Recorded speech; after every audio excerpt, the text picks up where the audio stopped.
NATO is holding a summit in the Netherlands on June 24th, but the agenda is so stripped down, some policy experts are calling the meeting a Nothingburger before it even happens. Here's why. So the NATO summit in The Hague runs June 24th through the 25th. There could be as many as 6,000 people there.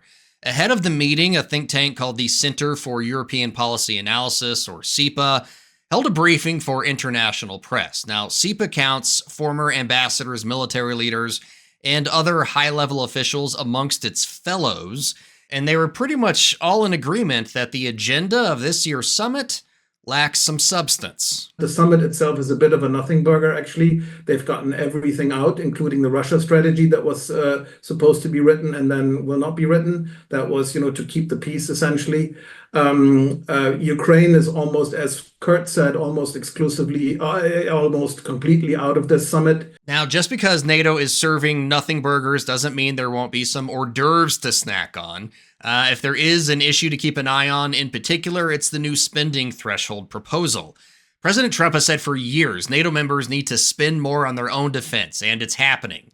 The NATO Secretary General Mark Rutte said every NATO country will actually hit the 2% target of defense spending of GDP this year, but the White House says the new spending target should be 5%.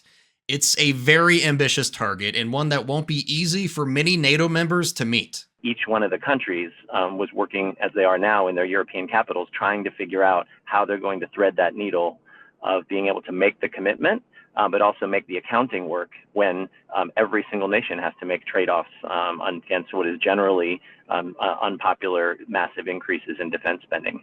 That said, however it happened, the Trump administration deserves credit for these massive increases in commitments and targets that we'll see.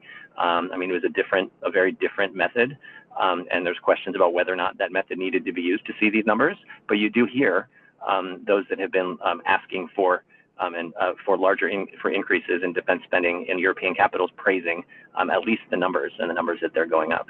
Spain already came out and said the 5% spending target is not possible, but under the new spending proposal, that 5% could get broken down into two different categories. 3.5% would go towards traditional defense items, things that go boom or zoom.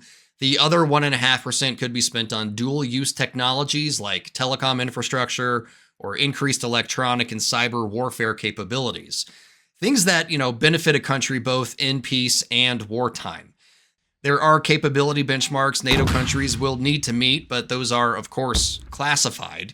However, given the current state of modern warfare, we know air defense systems are going to be a top priority. We cannot ignore the drone, missile, cruise missile, and all layers that attacks that Russia is levying upon Ukraine, and then some of the Ukraine back into Russia, of course. So we have to believe it's a lot on air and missile defense. In fact, Secretary Rutte's speech at the Chatham House, it was on June 9th or 10th, he was very clear that he's expecting a 400% increase in air and missile defense. So while the agenda for this year's summit isn't exactly what many members were necessarily expecting when the planning for the summit first started, and while there are plenty of grumblings about the alliance not addressing Russia's continued aggression toward Ukraine, Moscow's military buildup, or what happens to Ukraine once the U.S. aid runs out this summer, there will still be important policy decisions being made, which will have impacts beyond the current political climate. For more unbiased, straight fact updates like this, download the Straight Arrow News app today.